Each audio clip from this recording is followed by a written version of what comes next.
Hello everybody, and we are back with how to apply for a PPP loan if you are self-employed, an LLC, or an S-Corp with no employees in less than 5 minutes. So let's go ahead and get started. The clock is ticking.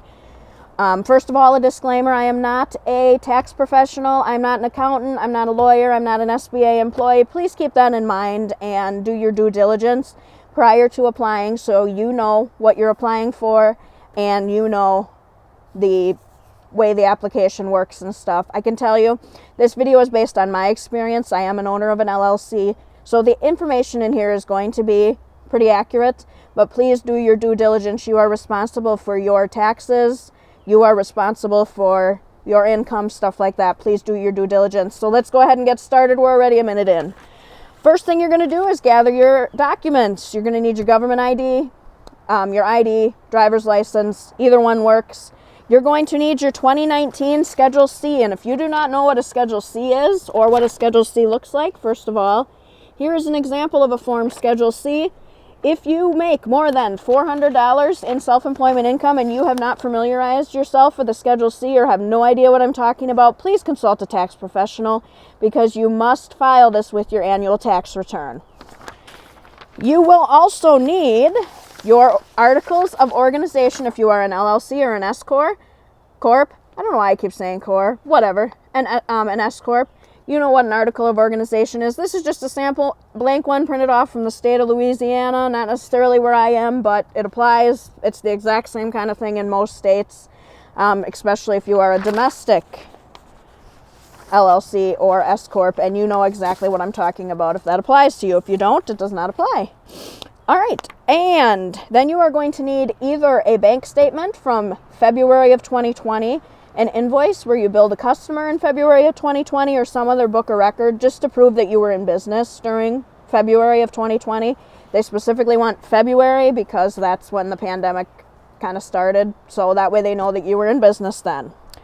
Next thing you're going to do is decide your application format. Are you going to do a paper form? Takes forever. You won't get funds anytime soon. Don't mail anything into the SBA. Just trust me on that one. Electronic is always faster. There are lots of services out there. For example, I went through Cabbage because my local bank was not accepting applications by the time I got around to doing it. So Cabbage is a website. There's a lot of other websites that do it completely online, and you can go to the SBA directly and they can help you with it. You can also go to your local bank. A lot of local banks and credit unions will help you submit your paperwork, and then you have a local contact as well, someone who can help you with this and verify all your documents. So that's a good way to go to, especially if it's your first time. The form itself, and this will be the same whether it's on the computer or whether it's printed out. Of course, first one, select if you're a sole proprietor, S-Corp, LLC, whatnot. You'll know what that is. Your DBA, for example, your DBA is not your name. Your name is the business name. For example, John Smith, that is the business name. The DBA name is like Target, Walmart, Sam's Club, something like that. That is your business, your DBA name. If you don't have one, don't worry about it.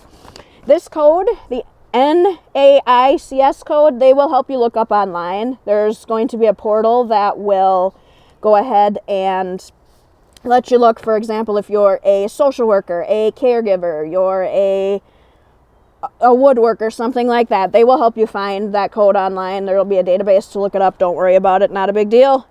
Your social security number, EIN, social security number was the easiest for me because don't have employees, so social security number. Phone number, business, stuff like that. Pretty simple. You'll know that. Your average monthly payroll, where people are kind of getting confused about. The SBA is now accepting your gross payroll.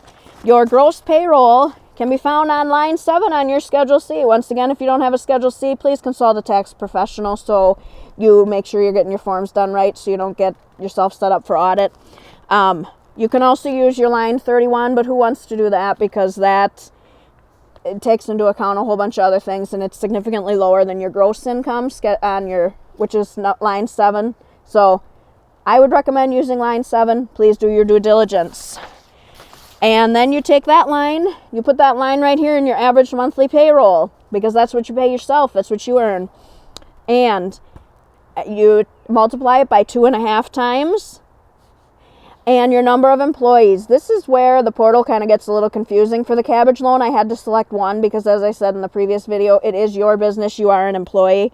And then just what are you going to use the loan for? Payroll. Payroll is easiest because as far as forgiveness, it's real simple. And then if you have any other ownership, if the business is owned by anyone else, then you wouldn't be classified as a sole proprietor. So disregard that. And then you just have to do a bunch of questions on the back, just that you're not a felon, stuff like that, and that you qualify for a PPP loan, which would be a yes. So simple as that. Simple as that. Submit it into the SBA. They will get back to you if they have any questions or if there's anything missing. So that is going over the Paycheck Protection Program and what you need to apply for the PPP. And we're up to 6 minutes now, but by the time I do editing and stuff, it'll probably cut it down. So anyways, in less than 7 minutes, we'll say. If anyone has any questions, put them down below in the comments section. I will do my best to answer them. This is my experience doing this, so with the SBA as a LLC. So please, any questions down in the comments section. Hope this video helps. See you in the next one. Bye-bye.